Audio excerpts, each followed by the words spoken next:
Hello, everyone.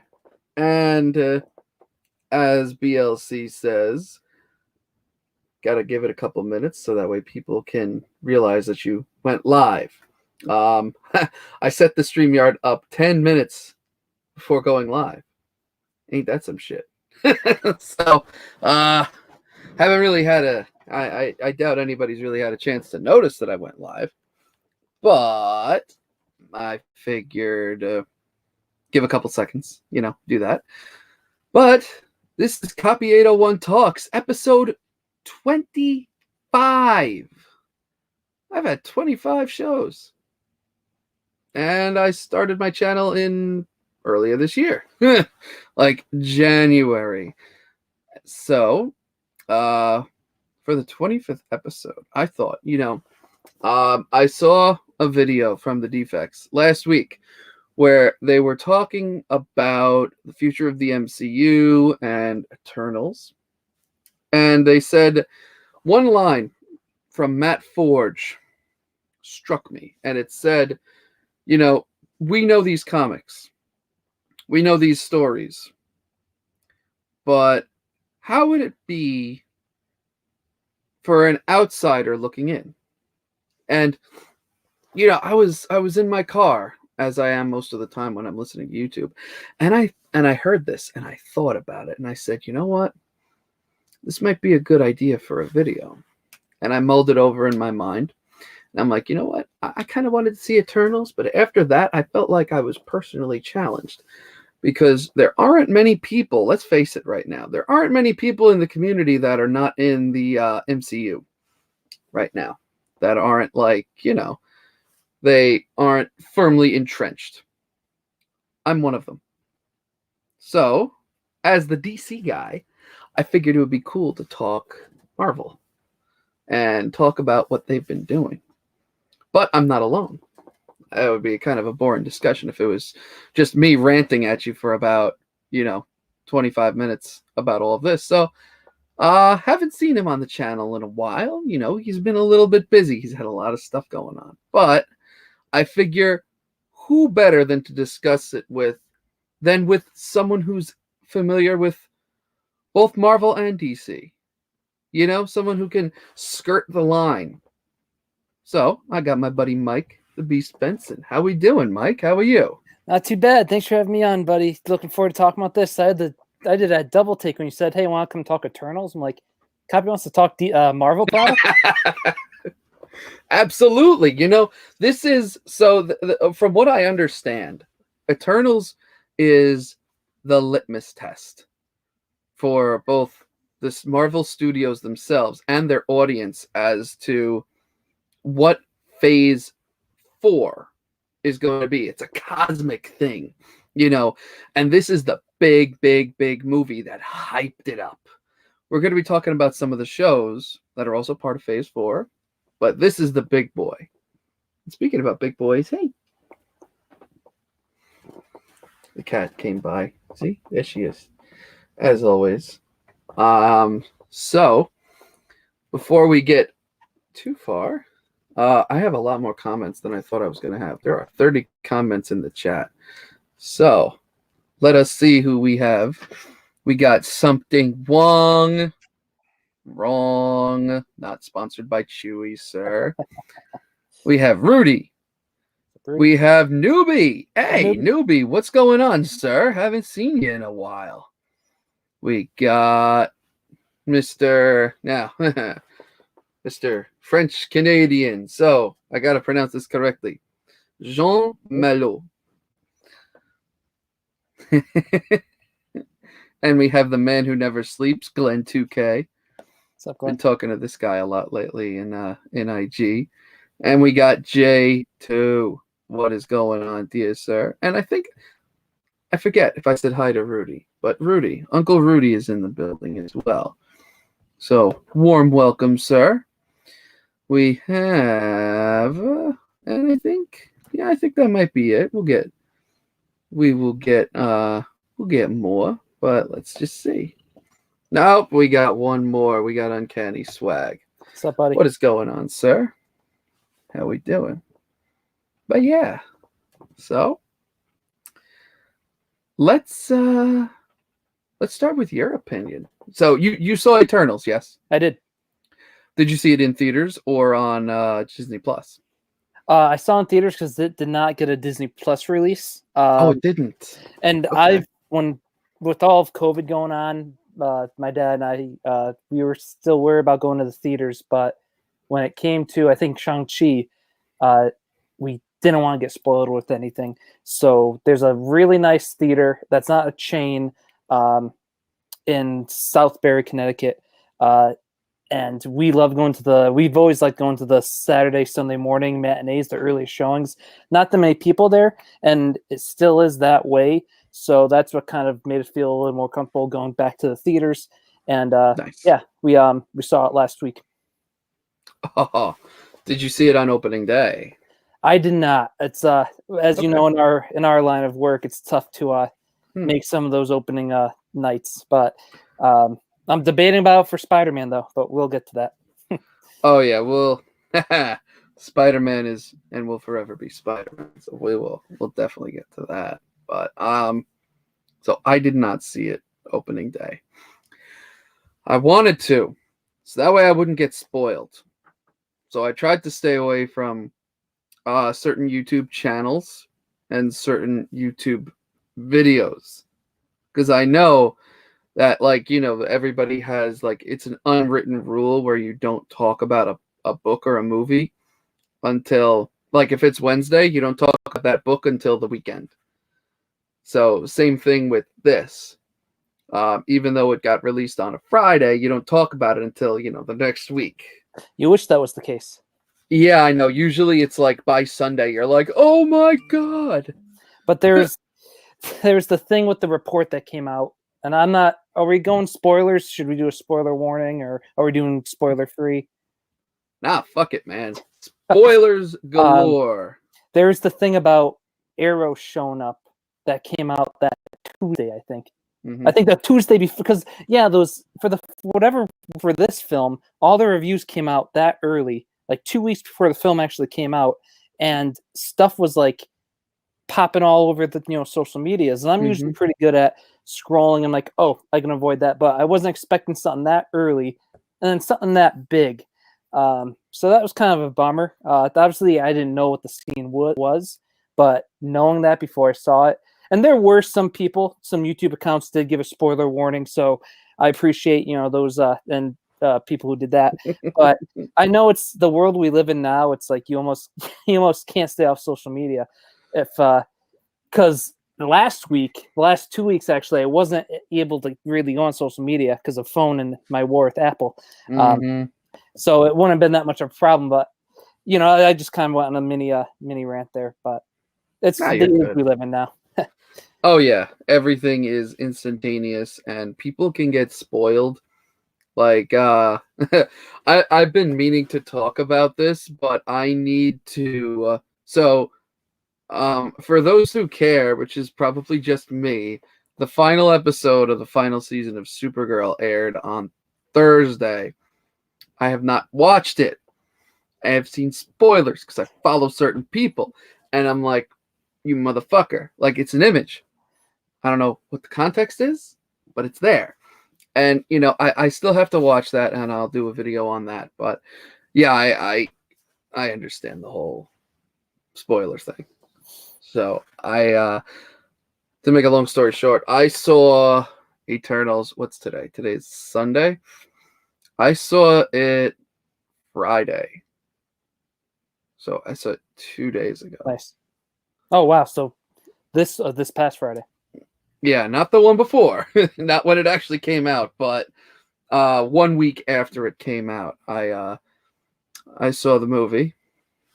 So yeah, got all that sorted out, and the good thing is, like, I don't, for those who don't know, I don't work for the movie theater anymore. I'm not a manager there. I'm a manager somewhere else now. But because I know everybody, you can get a little show here and there. You know what I'm saying? So I got my own little show, had my coffee, had a breakfast, and I just, watched it in an empty theater, and it was beautiful. Awesome. So I had the thing all to myself. So It's awesome. If something funny happened, I could laugh and not worry about, you could just let out a ha ha ha, ha, and not have to worry about the person behind you just going, yay. So, let's talk Eternals. This is the final warning for everyone. Final warning. Spoilers are going to be had. So, give me your impression on the movie, and then give me a scale 1 to 10 on what you would grade it. My impression, for those who don't know, Jack Kirby's my favorite comic book artist. He's my number one. So I'm always a little biased when it comes to Kirby creations, and even something like the Eternals. I haven't read the whole run. I'm not one of the people that says, in my opinion, that says it's unreadable, but it isn't your typical comic. Kirby was like, at that point in his career, was like, Marvel brought me back. I'm going to do what I want. So he did. And just those issues are just good to read or look through just for the art alone. He created Celestials, and, I'll get into Celestials. So I've always, and it wasn't until probably about like 5 years ago where I really actually got into the Eternals. And so I was looking forward to this, especially because they were going to show us the Celestials and introduce new characters. Like, one reason why Shang-Chi I enjoyed that was we got new characters in the mix. And now I was looking to see all these characters for the first time. I loved the movie. Otto said him and his youngest kid, he used a good word, they were enthralled by it. I thought the mythology was set up very well. It gave me that Lord of the Rings vibe almost.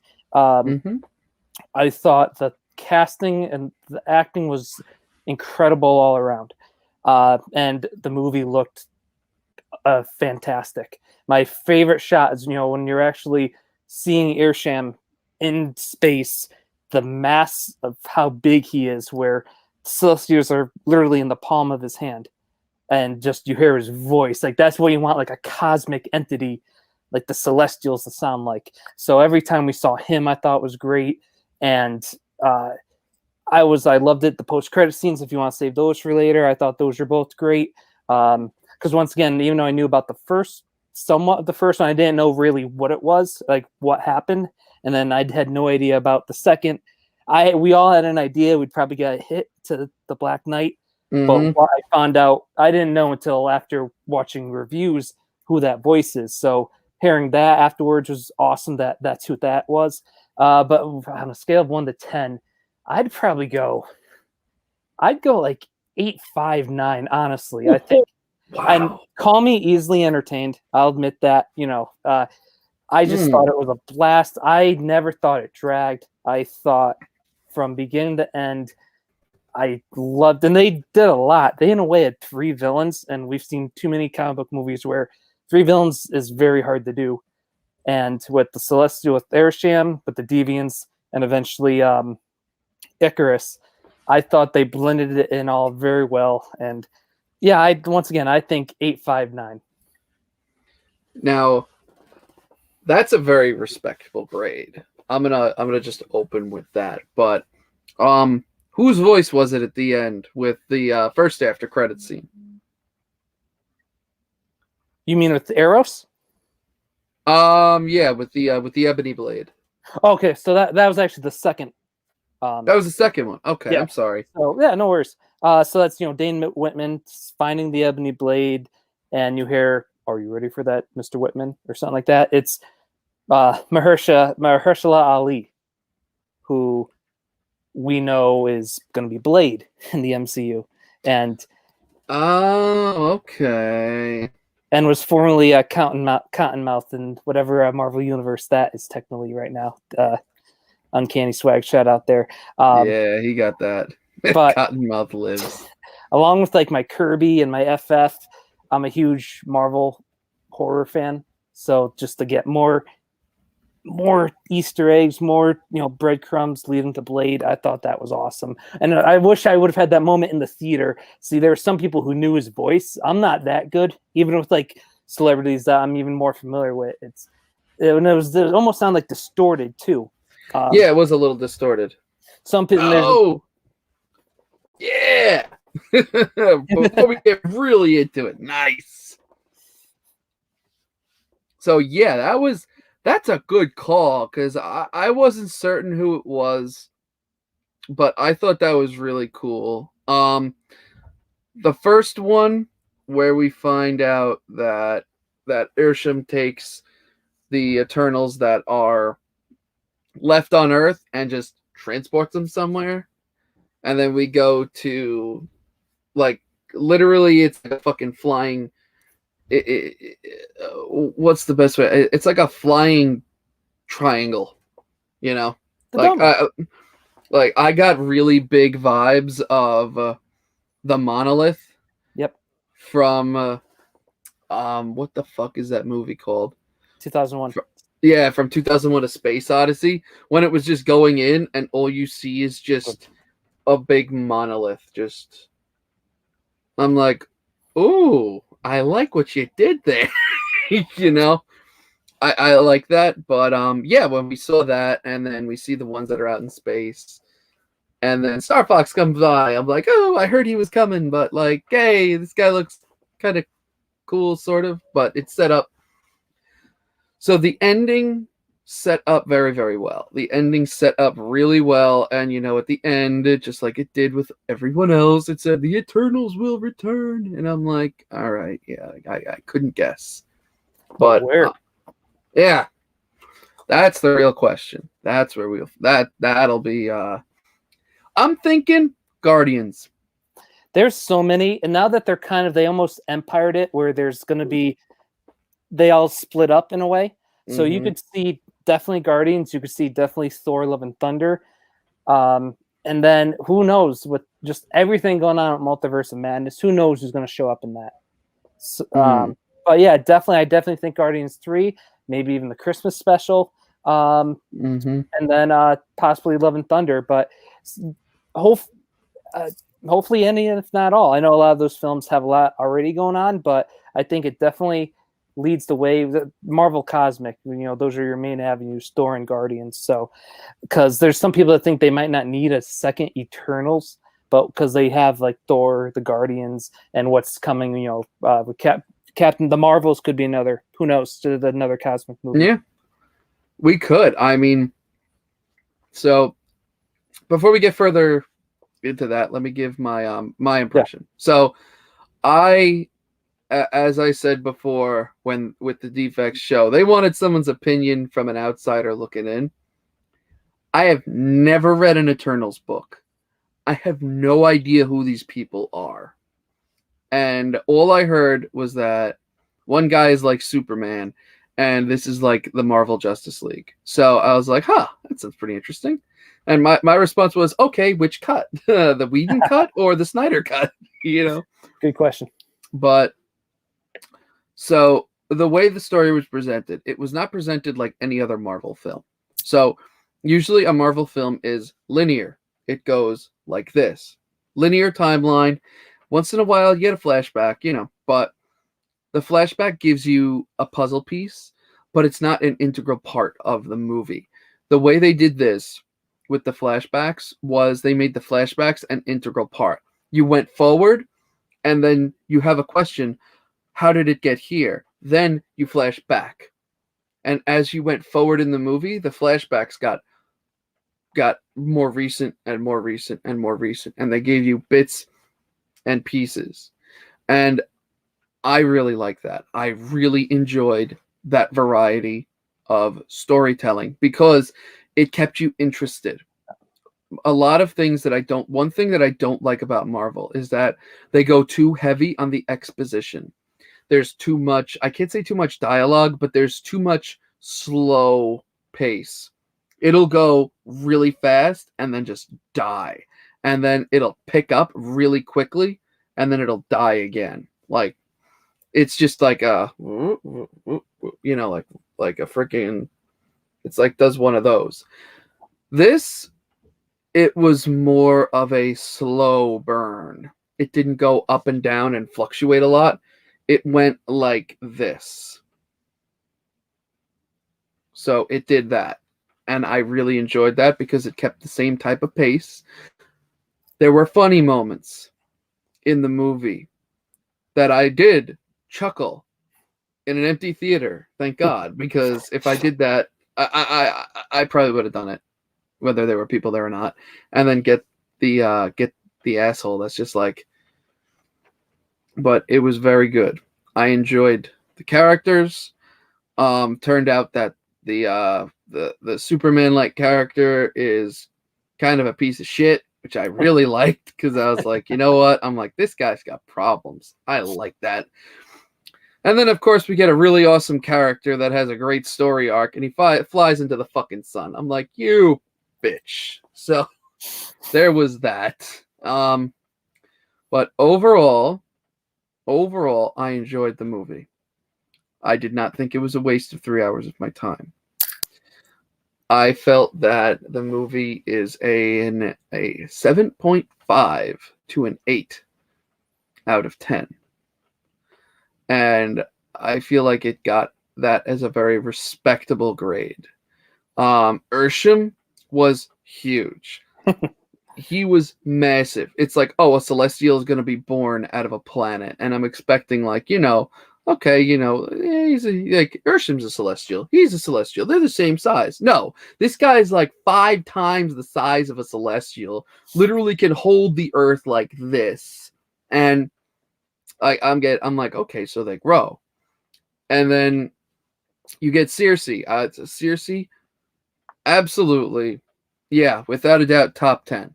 I would definitely give it that, because I have seen pretty much all of the MCU movies. This one I enjoyed. I enjoyed this. I enjoyed Doctor Strange. I enjoyed Black Widow. Ooh. Not a lot of people could say that. But again, from an outsider looking in, I am not attached to these characters. I just look at it as, how's the story? Is the story cool? Does it make you amused? Yes, it did. So that's what it goes from there. But anyway, back to Eternal. So we see we see how big he is. We see the new Celestial coming through, and then Circe with her, like, with her story arc, which was brilliant. They did great story arcs. I really liked it. And if this is going to be how the MCU if they change up their formula a little bit and they start leaning more towards this style, then I could tell you, I can't say I am all in. Like, the chips are down. I'm just going to go like this. I will say that I will probably enjoy the MCU movies a lot more if they are done this way, but I doubt they will, because this is an origin story. So you just got to you could do the exposition, but you got to keep it balanced. You can't just constantly go up, down, up, down, up, down, up, down. You got to go, steady, slow burn. Do a nice burn throughout the whole thing. But yeah, that's my little long one. I feel like Mike's reaction is he's tasting wine and cheese. Well, he's got experience with that, so we can talk about that maybe later. But that's my long-winded explanation. The hitchhike off the Celestials. First of all, how cool is the shot? The next day, someone got like an awesome picture on Twitter of the Celestial Tiamat when Circe stopped him and he's in like marble. Just the shot of like his arm and like half his head in the water. Like that shot is one of the best Marvel shots I've ever seen. And then I listen to a bunch of different podcasts throughout the day because I do a lot of driving for work. The New Rock Stars have a few good podcasts out there. The MCU podcast or MCU universe. But I forgot who said it, but they were more along the lines that got me thinking of now probably my most anticipated film, and we only know the director and see the logo, the Fantastic Four. And a lot of people were talking about going into this film. Are we going to get hints of Galactus? Are they going to pave the way? With the Celestials, I think absolutely we can see like what they can do with these awesome Marvel cosmic characters. What got me thinking is, as we know, if you don't know, Galactus is cosmic entity who predates the Big Bang or survived the Big Bang. They're the last of his kind, and he feeds off planets. Now, if they want to, I can see Marvel tying him into the celestial lore, even making him a celestial, or even if they don't, he feeds off the energy of planets. Now, they've hinted at things that could be like beacons in the MCU. What's better than just feasting on a regular planet? A regular planet with a baby celestial in it. So are we going to see like Galactus and, you know, eventually Silver Surfer coming in and getting like strong, somehow picking up celestial, babies in the planet, and is that going to give Galactus even more power? So it's just like there's so much they could do. I can't wait. Just once again, seeing Airsham and what they did with him, I can't wait to see more Celestials, Galactus, Living Tribunal, Eternity, and I could go on and on. But it got me really even more excited for the Marvel Cosmic. Well, when the last shot that we see of Airsham, when he was talking to them and he goes, "You have killed a Celestial for this planet. I hope the people were worth. I really hope that the people here are worth it. Good line. Because judgment is coming." And right when you see, like, the camera go, instead of it going from his perspective, it was going from their perspective. And you just see a shot where it shows it was like this. And you just see his head. Oh, Like, right when I saw that, I immediately thought of Galactus with that. And I could have sworn that, you know how Galactus has the weird fucking headpiece where it's like, you know, it's like that. I could have sworn I saw something like that above his head. Like, I could have been just, you know, the glare or something. I could have sworn I saw something like that. And I'm like, yo, these people, I'm like, Galactus is fucking coming. Like, if this is what this is, like, he's coming, because they set up everything there brilliantly for something like that. They set up him, because now that the universe has opened up, they got the Nova Corps that can be involved. You could get that. I mean, we got more Eternals with Star Fox. So we have him. So we have Eternals from another planet, and we don't know where they're going. But they also introduced the Marvel version of the World Forge. So I was like, okay. I'm like, that kind of, you know, makes sense. First, we got the Forge from, what? I think it was in Endgame, right? Where they made Stormbreaker. Yeah, so we had that Forge in there, like another cosmic forge type thing. Now we have the World Forge, and we have all that. And I'm like, okay. I'm like, all right, cosmic. I'm like, I could do cosmic. Give me something a little different. Marvel Cosmic's awesome. I have no experience with it. I know DC Cosmic. Yeah, the World Forge. This fucking guy. So, like, I know DC Cosmic, and DC Cosmic is, let's just say DC's gone like head first in their cosmic universe in the past couple of years, which I fucking love. I love that shit. But we will see with that. All right, so we both thought Eternals was good. So, how about the MCU? How about it? So, this is what we were given. Investor Day 2020. Right here.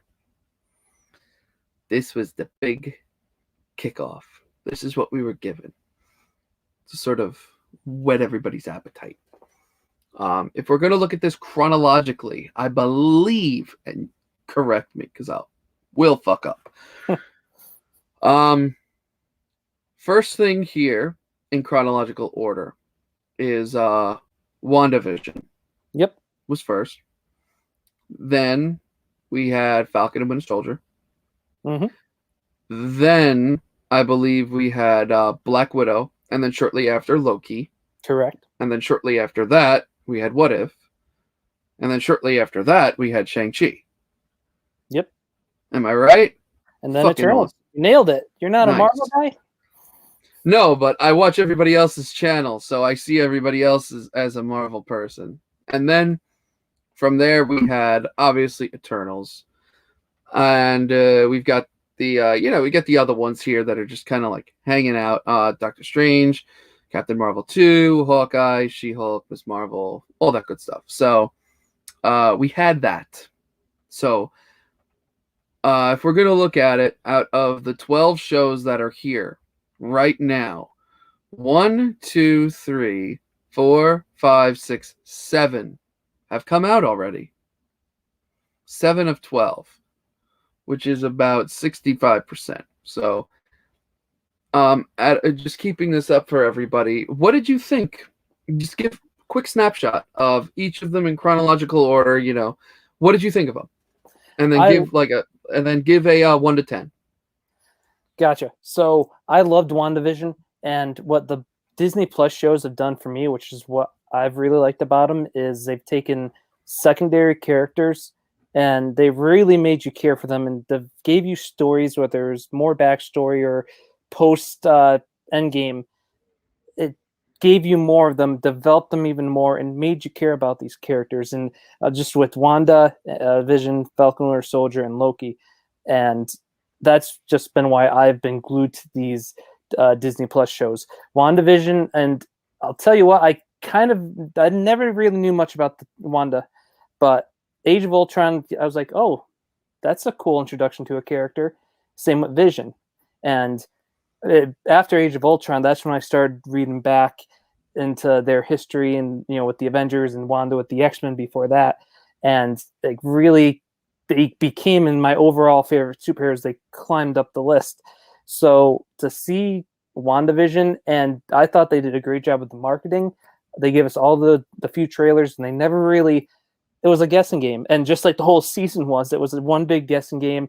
And people have said this. It was like it created water cooler talk, especially during the pandemic. It gave you something to talk about with coworkers. I had people coming up to me who weren't comic book fans, but were home. They got Disney Plus and started watching it. So it created so much conversation. I thought Bettany and Olsen were fantastic, as was oh crap, Agatha. Why can't I think of her? Catherine Hahn. I thought she was great, and I loved all the spec. Shout out to the Defects. Shout out to the Lords at Mikey Sutton. All the great channels. Newbie that did all the fun spec talk, and I loved the sitcom. So I know that's the thing with Wanda was very divisive. People did not get the sitcom aspects of it. I thought those are cool. Especially my favorite might have been Malcolm in the Middle one, because growing up in the 90s with that. And I loved how it switched after, as soon as we got Quicksilver, Evan Peters, air quotes. I loved how the show switched, and I'm a big, once again, horror guy, so it brought us that supernatural elements. I'm going on and way too much. So I give Wanda a 9. And that's in my top 5 for the whole MCU, because on my channel we did the whole MCU, including the Disney Plus shows at the time.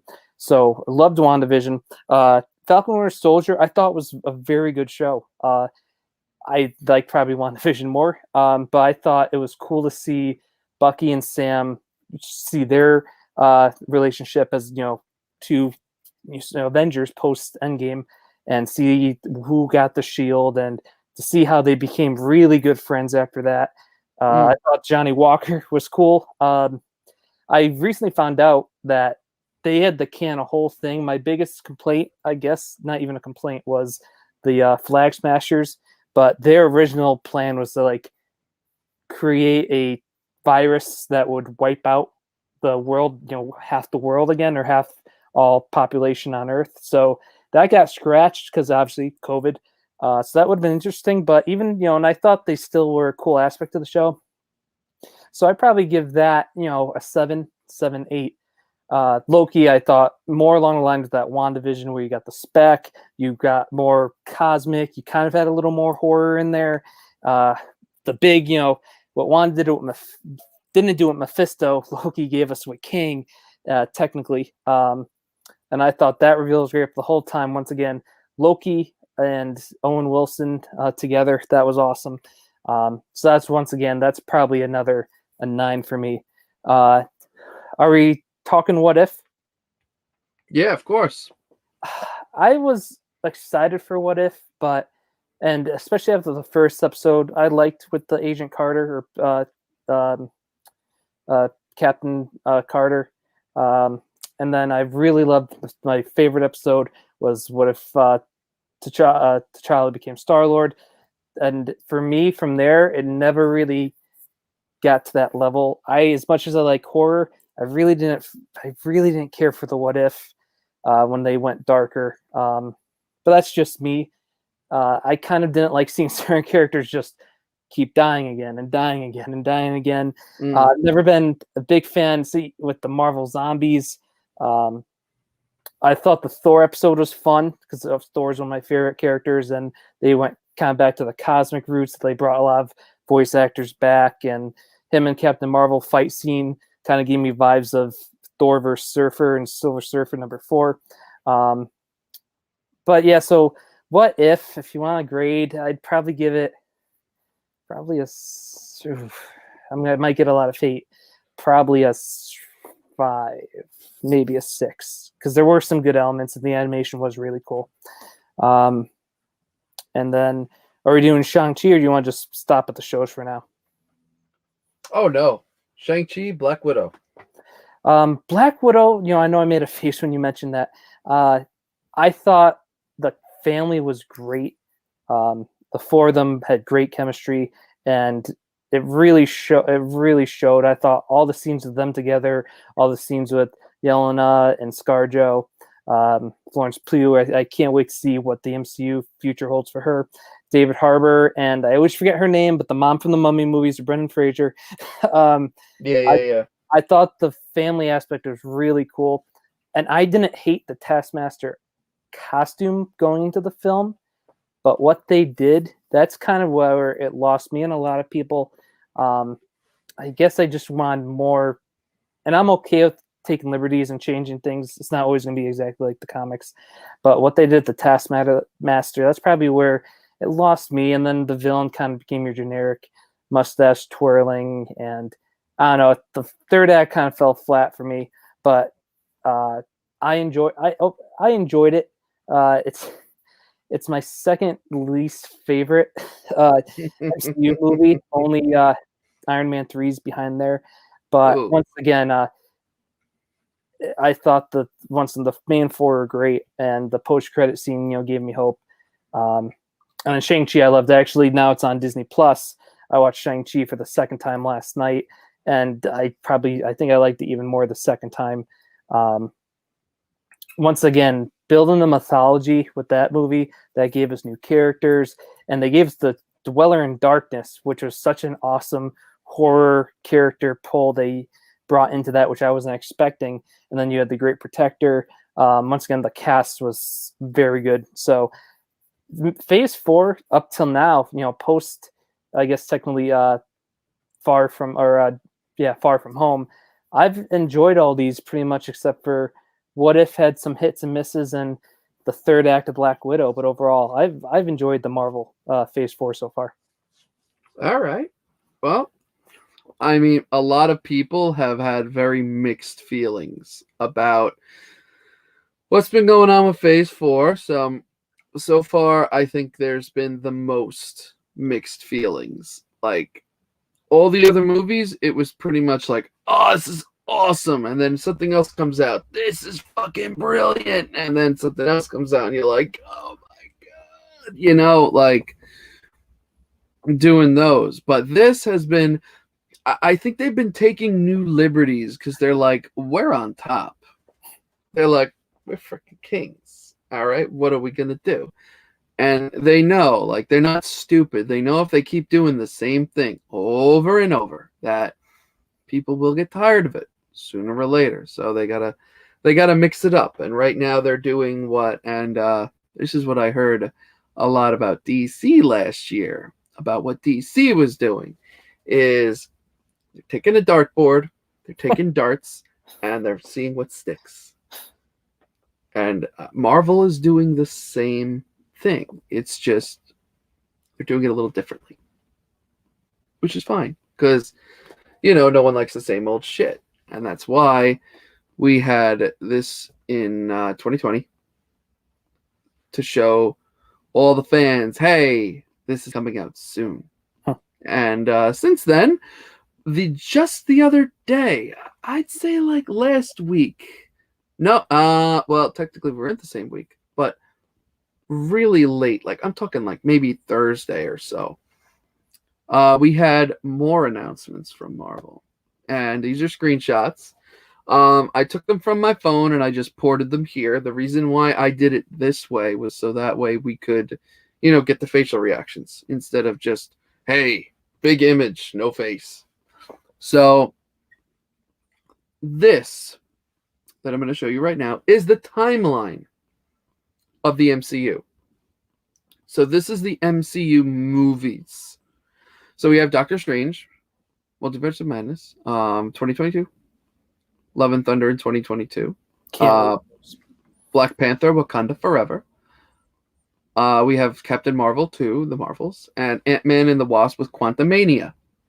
Now, to expand on that, I went with current. So I took the list and I screenshotted everything that was current. So November 5th, we had Eternals.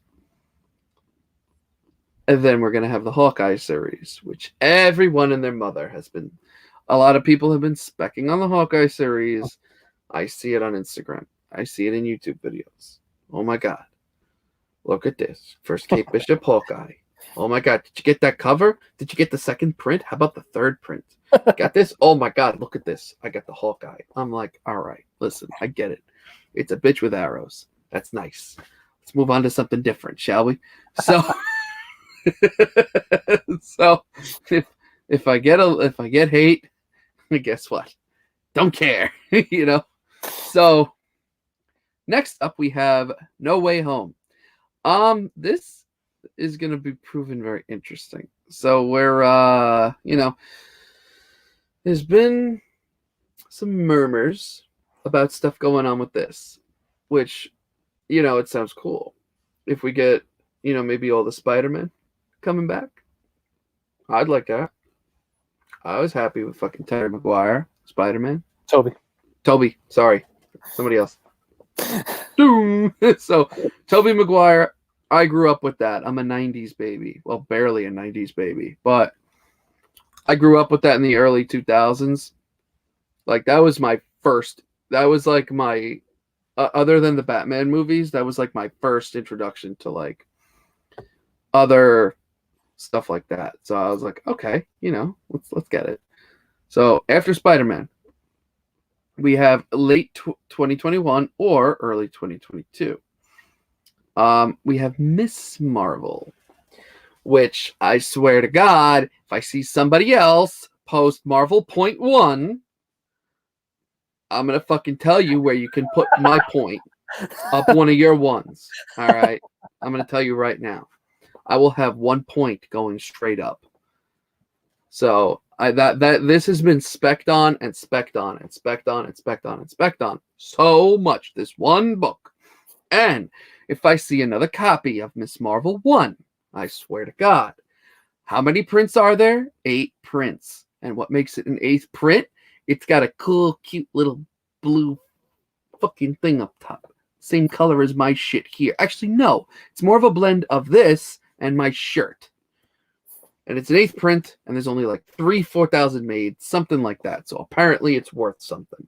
I don't know. Even though the inside is the same thing, it's that cover. I'm telling you, the cover makes it. So next up, we have Doctor Strange in the Multiverse of Madness. Now, this I'm looking forward to humongously. Benedict Cumberbatch, great Doctor Strange. Fucking awesome. I dressed up as Doctor Strange for Endgame when I worked for the theater. All right, that's how much I liked him. I got a professional fucking costume. I waited until my shit grew out the way it is here, and then I shaved to look like Doctor Strange, and then I pulled it off. Fucking awesome. TiVo, Coming for you with the Doctor Strange impersonation. All right, I'll send you the photo if you want to see it. Next, July, we have Love and Thunder. Now, I like the Thor movies. The Thor movies are fun. Ragnarok was great. My favorite Loved it. favorite MCU movie. Oh, And God. hot take, it's my favorite trilogy in the MCU. I said it. So what do we got? Thor, we got Thor, Dark World, and then this, right? Yep. And then this is the first Marvel quadrilogy movie series with 4 in it. Oh yeah, that's true. First 4-piece for this, which is, he's a cool character. The way they did him in Ragnarok, they gave him a sense of humor. I fucking love that. That was a fantastic movie. I really liked it. I enjoyed that one thoroughly.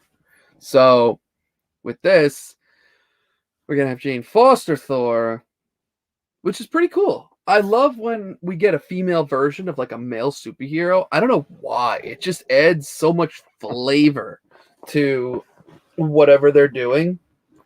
It is just really cool. Like a gender bent superhero. Like you get so much in common, but then you get so much different. So I don't know. I like it. And for some reason, there we go. The cushion on my chair was fucking going up from under me. All right. Anyway, halfway through, Wakanda Forever. This one is going to be, I believe Shuri is going to be taking the mantle of Black Panther. Either that or it's Spect. Which is it?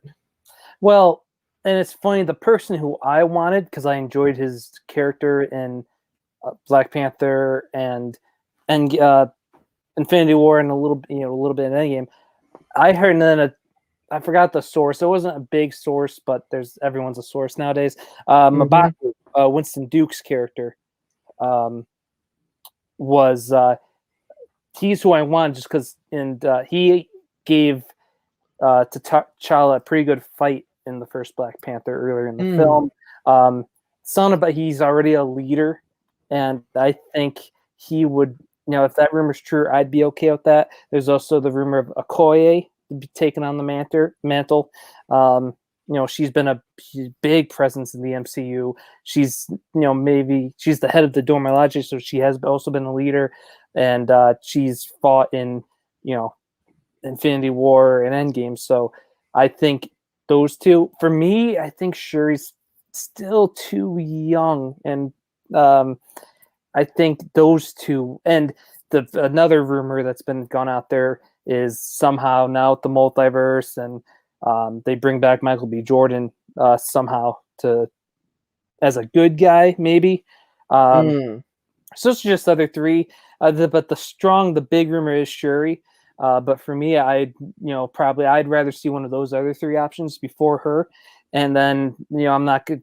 It's not even anything against what she's been going on with her behind the camera.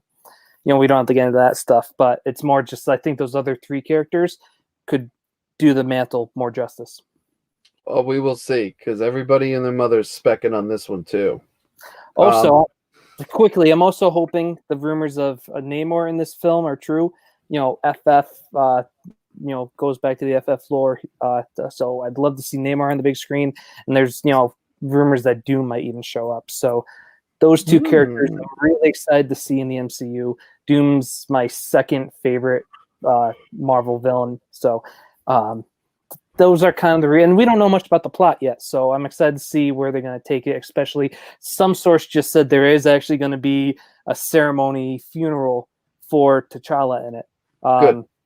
Which they can do. They could, it's Marvel, and Kevin Feige we trust, right? So I'm sure, they can think of it a way that's not going to feel like, oh, we have to do this. Or I think if that's true, I have faith that they'll make it feel like, they'll handle it the best way possible. Agreed. But moving on to the next one, we have Guardians of the Galaxy Holiday Special. Now, just based on the colors, Christmas in space. Like, I could see, because remember, Thor is with them. So we're going to get Thor screwing up some Christmas, with some sort of, Christmas thing. Um, I'm thinking, I'm thinking something's gonna happen with a Nutcracker where where Star Lord's gonna do something and he's just gonna use his hammer and just smash something. So and something's gonna get smashed, something's gonna get hit. This cool idea, a lot of people like the Guardians of the Galaxy chemistry, and this just plays off of it. So, I think I definitely think Groot will make the Christmas tree out of one of his arms. He'll just make it like super long and then cut it off, kind of like how he did with Stormbreaker, where he was the handle. So I think that's gonna happen. But next we have Captain Marvel 2, February 2023. So this is a year and a half away. So yeah, we're gonna see, more people in this. So just using the solicit that's right in front of us, we'll have grown up Monica Rambeau, and we'll have Kamala Khan. So, another cool story.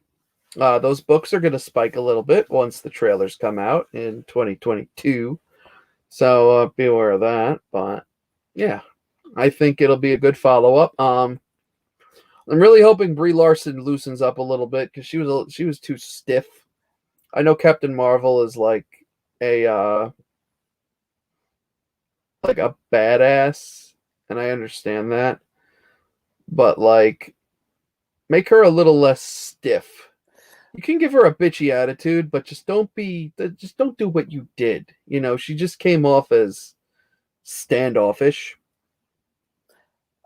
I'm excited because I think, especially we got a little tease in WandaVision. I think Monica's gonna bring the heat to her. Like, where were you when your best friend, my mother, was sick, and I think that's gonna do a lot with the Captain Marvel, Brie Larson's character, because I think she had conflict in the first film, and I enjoyed the first film a lot because it's Marvel Cosmic. But yeah, she didn't, there was never a huge threat. You never felt like, and even in Endgame, there's all people saying she's too overpowered, which is a very fair point. I think bringing in something that has to do with her best friend and her best friend's daughter, who's now developing her own powers, and now bringing in a third, Miss Marvel. So I think this is going to be like the movie that Brie Larson wins over the MCU, critics of hers. I mean, we can only hope, but the only way we'll find out is once the movie comes out in a year and a half. Then we have Guardians Volume 3. So this is going to be good. And according to this, it says the Fantastic Four might be coming after. I don't know how they're going to do that with Guardians of the Galaxy, considering the Fantastic Four were based on Earth, but with they get their powers in space, cosmic rays. I thought maybe even when Wanda, they said that her whatever reached, there were cosmic rays in space. I thought maybe at the very least that was a little Easter egg to that.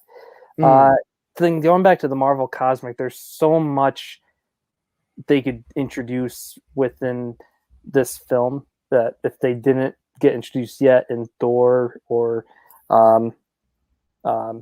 Multiverse, but cosmic stuff, we know we're getting an Adam Warlock now.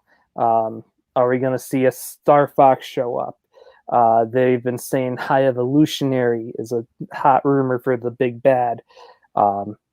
There's so much they could do with this film. So I think just because there's so many options now with how they've grown the Marvel Cosmic, I'm excited to see which way they go. Well, we'll see. I mean, the Guardians are always a cool bunch, so yeah. I'm certain it'll be fun. This is like James Gunn's swan song with this lineup of Guardians and directing the Guardians films. So even if we get no other characters other than like the Guardians and a villain, I'm okay with that, because if it's going to be the last hurrah for this group, you know, you kind of want the focus to be on that core. Of course. Completely agree. Completely agree. But we got 2 left. Last, we have Ant-Man and the Wasp with Quantumania. So, obviously, Quantumania. You know, they're going to go tiny again. So, we're going to... Hopefully we see something cool, you know, now that the whole family's back together and everything is set right because of the Thanos snap. I think we're going to, honestly, because of all the cosmic stuff going on, I think that, you know, Ant-Man and Wasp are going to be mentioned or cameo in some of the other films. Sure. I find it really funny that there's no Avengers film. I find it very interesting. Yes, Tony Stark died. Yes, Steve Rogers died. But even in Eternals, they mentioned about how the Superman guy from the Eternals, they're like, oh, why don't you lead the Avengers? I heard there's no one leading it. And he goes, oh, I could definitely do it. Like, you know, being the cocky bastard he is. So I don't know. I don't know what's going on with the Avengers. I want to see an Avengers movie, because those are usually pretty good. You know, they have a faster pace than most of the other ones, minus the first one, which was slow as fuck. But I kind of want to see that. You know, I want to see a blend of the new and the old and all that stuff. So we'll see. We'll see, but I digress. Last one. She-Hulk. We have no idea when She-Hulk is coming out. Based on the fact that they have casting and they've had, like, you know, little teases coming out, I'm going to say late 2022. You know, like, I'd say fall 2022. Yeah. Just based on, you know, the teases that have come out and the fact that we now have, you know, we have the casting sorted out. We know what she's going to look like. And, of course, the cat is moving the computer. So, I 2022. Mid to late. I'm not saying summer. I think that's too soon. Fall, yeah, possibility. Winter, stronger possibility. You know, it all depends on what they decide to make She-Hulk tie into, because every show ties into a movie somehow. You know, so Multiverse of Madness, Loki, just because it blew open the multiverse right there. But like, there's a lot of dots to connect between the two. But I mean, I could see it, you know. Obviously we're gonna get Mark Ruffalo in She-Hulk at one point. I mean, that's a legit guarantee.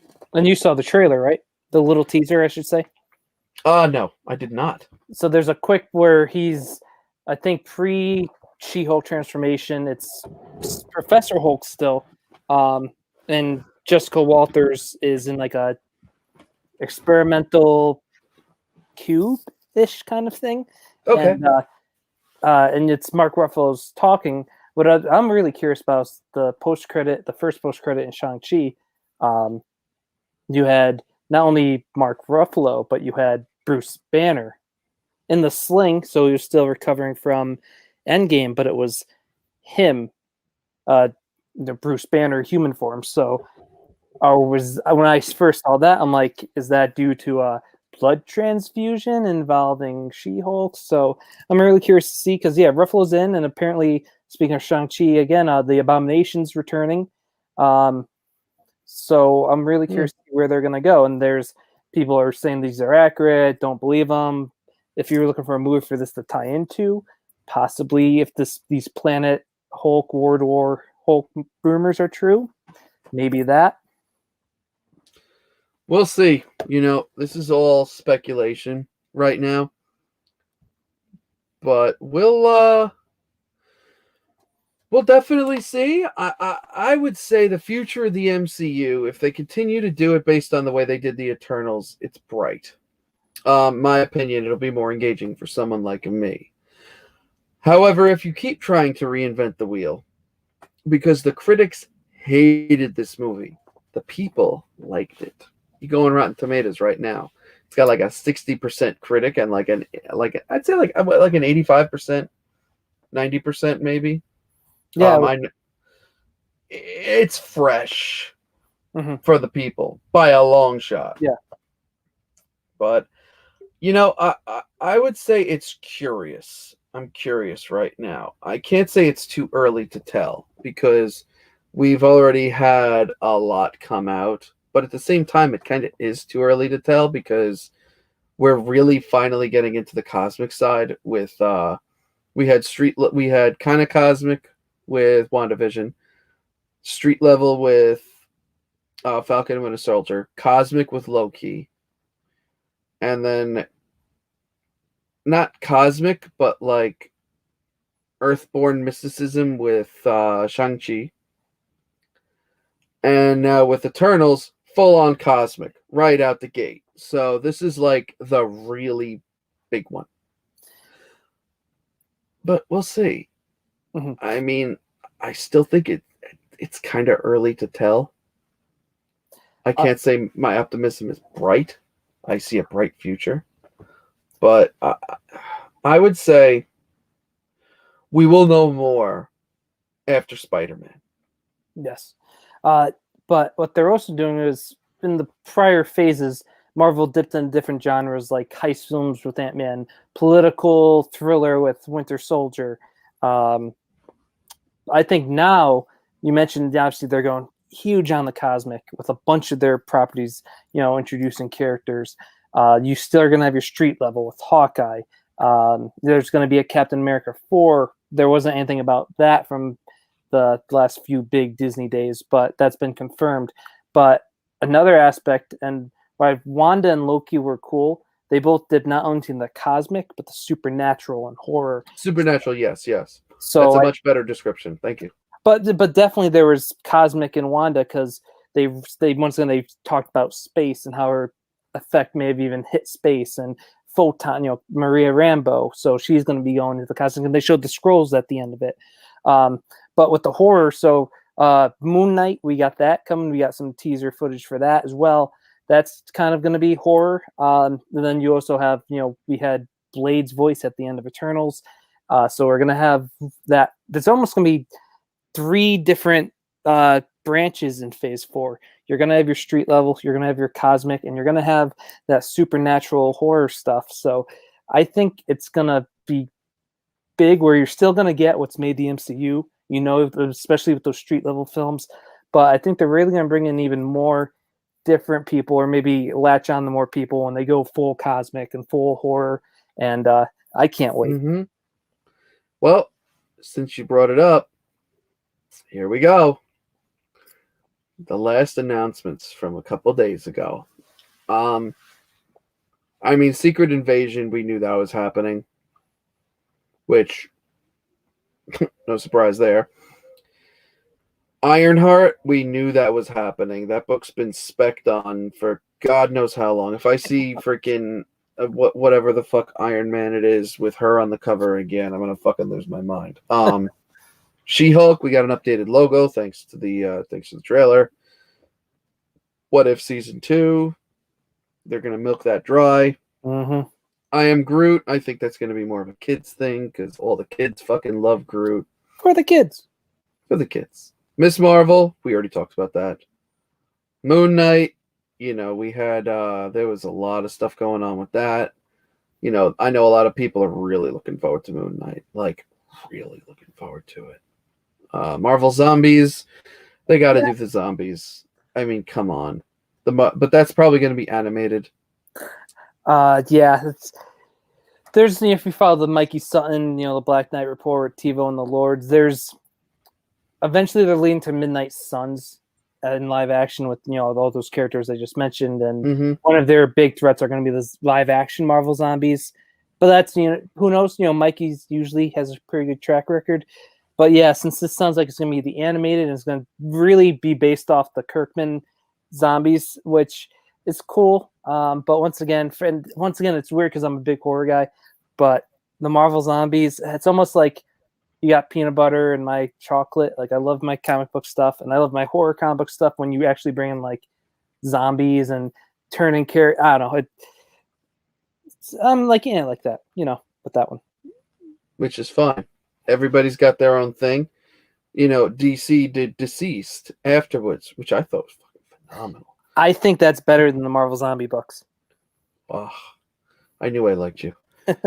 So we have, then we have Agatha, House of Harkness, which, I mean, again, mysticism. I when it comes to DC, I love magic. Yep. And right when I heard they were going to do a Zatanna show and a Justice League Dark show, I was like, oh, love you. This, I'll give it a shot. I was loosely following WandaVision, but we'll see about this. Spider-Man freshman year. That's a fun surprise. And another one too, but yeah, this. I wasn't expecting something like that. Maybe is it freshman year of college? I think I heard something today where it's gonna be not only his freshman year of high school, but they really want to kind of create the first 20 issues of the original Steve Ditko, run. So I think the animation they want to mimic the early Silver Age Spidey books, and that's cool. It's a fun surprise. Who knows? And it's the whole thing with Sony, but it's going to be on Disney Plus. So I don't know when the Sony Spider-Verse is eventually come to Disney Plus. I don't know when, and I don't know when this is either. But it's a Sony product. It's like the first Sony product that's going to debut on Disney Plus. So that's neat. Well, they got the money for it, and Sony ain't giving it up. So they're smart. They are very smart. But if they're gonna do the first 20 issues of ASM in there, that'd be pretty cool. Yeah, I'll be interested in that. Echo, Are you sick of this spec too?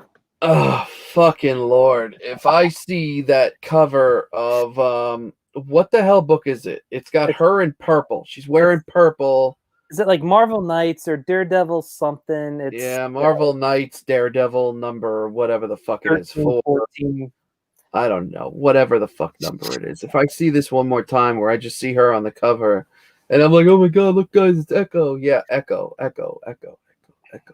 That's what I hear about this spec. It's just, it keeps going on and on. It just goes and it gets a little bit less and a little less and a little less and a little less. Then there was the last one, and I saved this for last for a reason. X-Men 97. We are getting the X-Men animated. We're getting an animated TV show picking up where the X-Men animated series left off. Which, listen, I didn't watch it when I was younger. My father firmly entrenched me in DC with the whole DCAU, which is fine. But I know for a lot of my viewers and a lot of people like you, the X-Men cartoon was the cartoon. Well, we were spoiled in the 90s. That's why I think the 90s was the best time for animated superhero properties. You just mentioned the DCAU with the Batman, Superman, Justice League. The Marvel, you had the FF one that slept on a lot.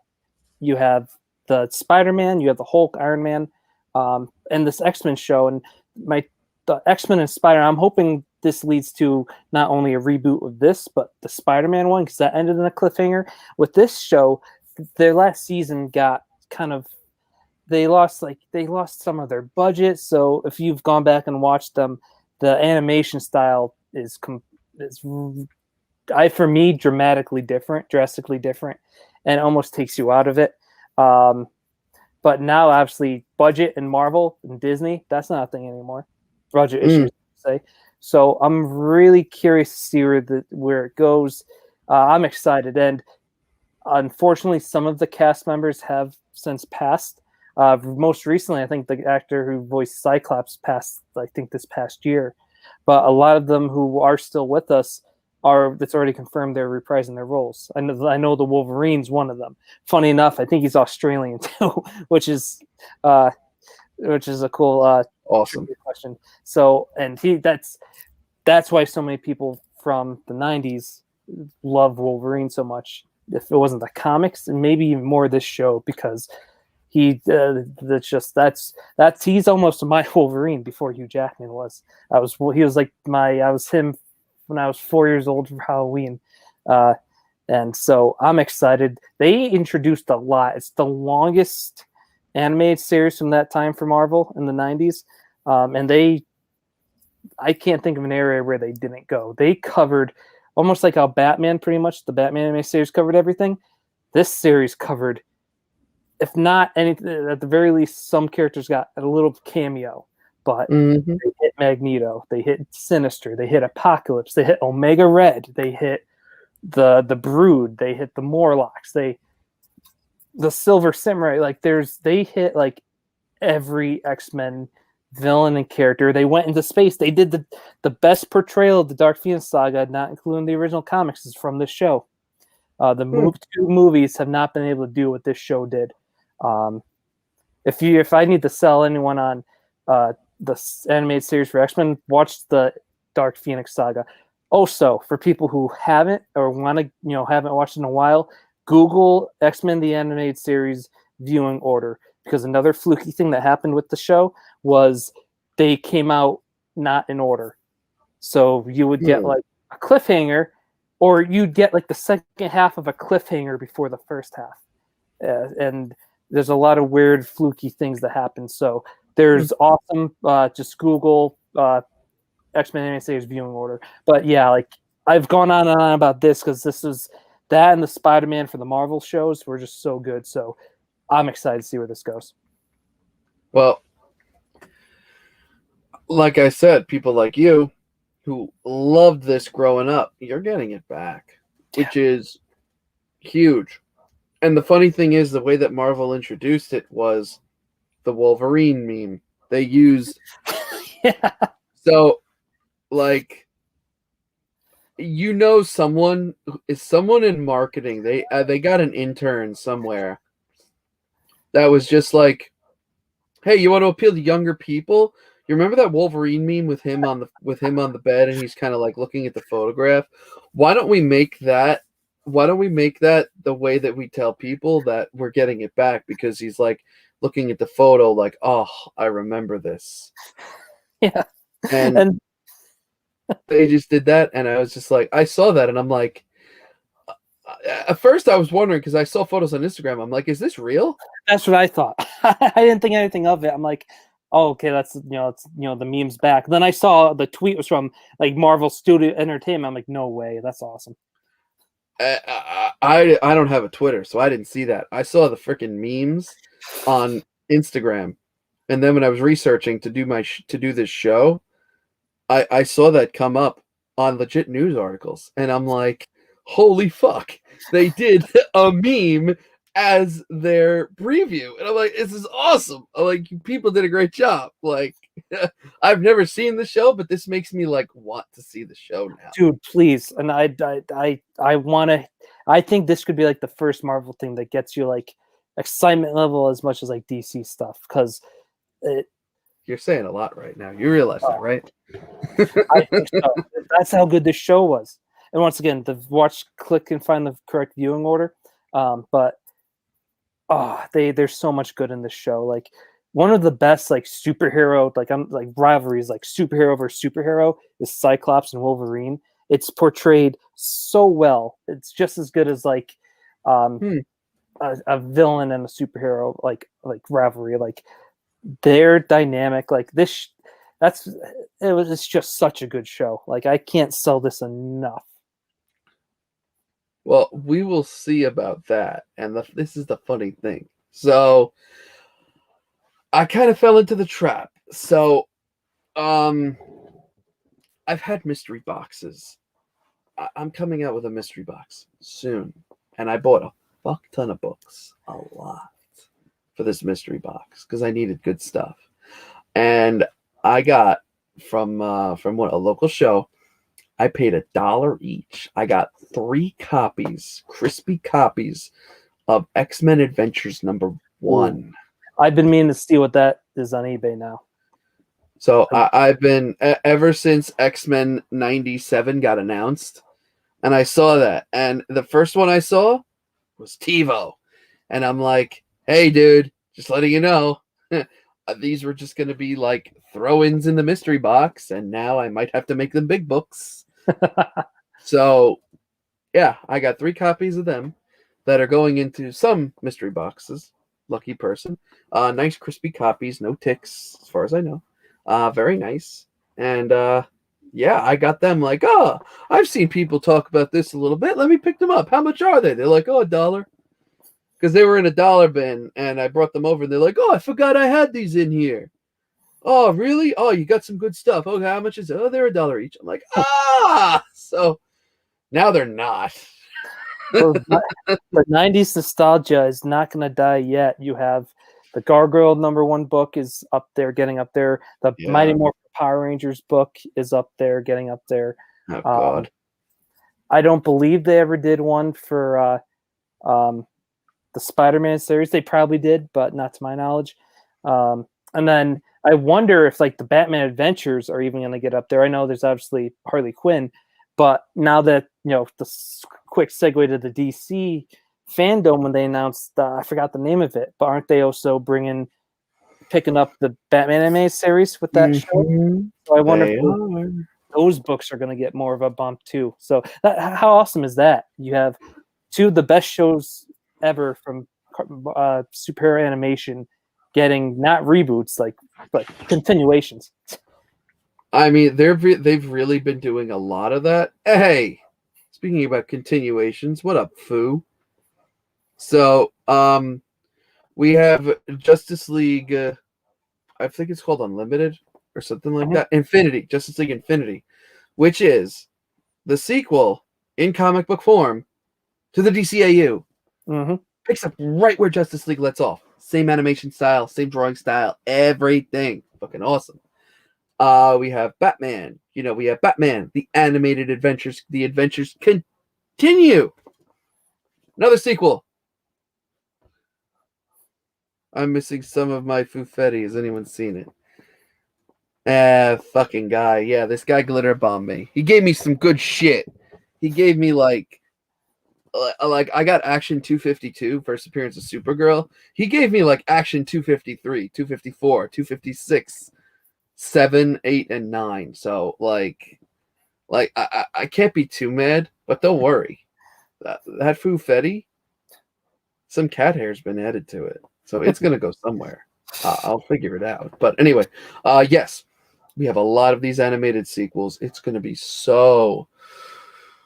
Oh, chef's kiss right here. It's just gonna be so good, so good, and we'll be getting a lot of these. And another one, I'm gonna plug my mystery boxes again because I have no shame. I got a copy of Mad Love. Wow, that's gonna be in there. Now, don't get me wrong. There is a raging tick on the bottom of it, this will never get you a 9.8 anywhere in the world. But if you're looking to own it, it's good. It's just got like one huge tick and one little tick, but everything else is nice. Like the book's in great shape, so that'll be one of the chases. But yeah, you get all these animated things. You have X-Men now. You had DC with these 2. Then you have them announcing the Batman one. I'm honestly half expecting them to bring back Justice League. I think this would be a great... if DC brought back Justice League animated and made it Justice League Infinity and just made that a show... Fucking Christ, man. And they just did TV shows based on the plots. Because Justice League Infinity, the book is nice. Great reading material. If you make a show on that... Oh, I'm telling you. Have you watched Long Halloween, the video at the movie yet? I watched part 1 and 2. I'm having a tough time with the Archer, the animation. It takes some getting used to. I mean, it looks like Bruce Wayne's wearing eyeliner. I understand, but like, And it's like almost like ass woman. Like Catwoman's like pretty much wearing like it's like, wow, okay, it's pretty much just like a skin suit. Like they're not hiding anything with that. I don't know. It's based weird. on the way it was in the 90s, though. Like she wore that. That's true. That's true. That's a bad point. But it's, I think almost because like the Superman Man of Tomorrow, which I liked, but took me so used to get to that animation style. I think Mhm. it's more just that overall tone and texture of it. But I probably watched 20 minutes and actually dozed off. So I need to watch those to gather an opinion, because it's just, and I'm also biased because I thought the New 52 universe they created, I thought that was peak DC animation. That was so good. That was really good. The DCAU New 52 was arguably better than some of the New 52 books. Yeah, Like, but speaking about that, have you seen Injustice? I've heard very mixed things. Have you? Okay, I have. I watched it the day it came out because it's just my style. Um, do not get too attached to the comics. Oh, I never I never did because I don't like superheroes fighting other superheroes. Oh, well, remember this too with Injustice. So, Injustice went so heavy into exposition that you had 4 years.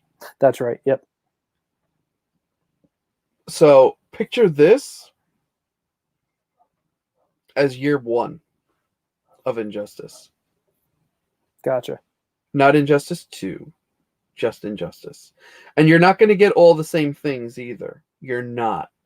Because there isn't enough time. If they wanted to do like a full year one story, it'd be like 4 hours long. Ooh, excuse me. And that is not happening. I will say this. The ending kind of fell flat. It didn't kind of. It fell flat for me. I left, was like it built and it built up and it built up and it built up, and then the ending just fell so flat that I was just like, wait, it's over? That's it? Okay. And that was literally my entire thought process for the last like 10 minutes of the movie. Maybe 5 minutes, maybe 5 minutes of the movie. The last part of the last scene, I can't say it ruined the movie for me, but I was gonna give it about a 7.5, and it brought it down to like a solid 6.5. Oh wow. Brought it down a point. Yeah. So it's not gonna be for everyone. It really won't. Um was it worth watching? Yeah, just to say you watched it. But I would wait for the better stuff. Honestly, I'd wait for Green Lantern and Zatanna and Constantine and Justice League Dark and all that stuff. I would wait for that and then see where the animated movies take you. Obviously, Black Adam. Wait for that. Yeah. That's a whole other fucking story. Then you're gonna get Gotham. There's Gotham Knights, I forgot about the that. video game. There's the Robins. There's freaking Flashpoint. I think they might do like a Gotham City Sirens type thing. Oh, cool. Because I was confused. The Gotham Knights I knew. I forgot about the Gotham PD show that's going to tie into the Batman. Mm-hmm. So we've talked. I'm just as big a DC fan as I am Marvel. I can't wait for all the DC movies coming out. I don't play video games, but that being said, that Gotham Knights game does look sick. So. And I hopefully I'm finally catching up with Titans too. I know I need to catch up so bad. I watched like the first 2 episodes of the third season, but so what I did, I had gotten up to, I pretty much binged season 1 to first episode season 2 right around in January. Then I stopped, and I was gonna pick up where I left off. I'm like, I'll just start from the beginning again. This, it's not perfect, but I've heavily really enjoyed season 1, and so far into season 2, I'm like 3-4 episodes in. It's this show's it's doing what Swamp Thing did, where it didn't feel like a CW show, and I'm a fan of the CW shows for the most part, but it felt like I thought the pace was so well. Oh yeah, Yeah, I can't wait to catch up. the pacing is phenomenal. If you like the pacing of that, new season of Young Justice. I see. I've never, because it's almost like my '90s biased, where it's so tough for me to watch some of the new animated TV shows. I'm telling you though, dude, watch it. I had your same biases. Labor through the first episode or two. Once you get after the first arc, it really picks up. Really does a good job. But yeah, we went complete. Yeah, Marvel. We went completely off topic for like 20 minutes, but yeah. So just to end it off, I am cautiously, very cautiously, with an enormous grain of salt the size of my hand, optimistic about the MCU. So, your closing thoughts? Yeah, I can't wait. I've always looked forward to these movies. There's only been two that are at like my very bottom, and it's really only one. And for me, it's very, and even there's characters I've been excited for that we haven't seen introduced yet in this Marvel universe, and some not even the films the prior. I'm stoked for, Spider-Man's it's like Superman, Spider-Man. I could, flip on a second, but so I can't wait for this Far From Home, No Way Home. And that's eventually pretty much into Multiverse Madness and the Thor. Those three movies, bam, bam, bam. I just can't wait for those. And then I think we're getting Loki season 2, and they're saying that's going to tie into Quantum Mania. But then we got Moon Knight, we have She-Hulk. Like, I'm stoked for it all. Stuff I'm really stoked for is the cosmic and the horror supernatural stuff, and I can't wait to go into the theater. I've been loving what I'm doing, the smaller theater I've been going into, watching these films, and we got Hawkeye next week, and there's big rumors with Kingpin showing up in there. So I'm kind of with you. I don't hate Hawkeye. For comparing both superheroes, I'm more of an Arrow fan. So it's like this one wasn't high in my hype level. It's kind of is driving it is the chance to see Kingpin again, D'Onofrio. So, but I'm excited. I'll watch it. The only shows like What If was the only show where I almost went and begrudgingly like into them. So I can't wait. There's just so much to be excited about as a Marvel fan, and if one of these future things, like what I just mentioned, one of those films is a dud, that's when I'm going to be concerned. But if I've just been saying in Feige we trust, and I can't wait. Spider-Man's less than a month now, or what's today's date? It's like a month and 3 days, so it's right around the corner. I can't wait. Oh yeah, that's going to be a fun one. But we've been going for an hour and a half. It is 10:30. I got to go to sleep because I got to get up at 6 a.m. tomorrow. Same. So I think it's time we both go to bed. Thank everyone for stopping in, and thank you to everyone on the rewind. And let's see when Copy801 decides to talk Marvel instead of DC. And on that note, we will catch you later.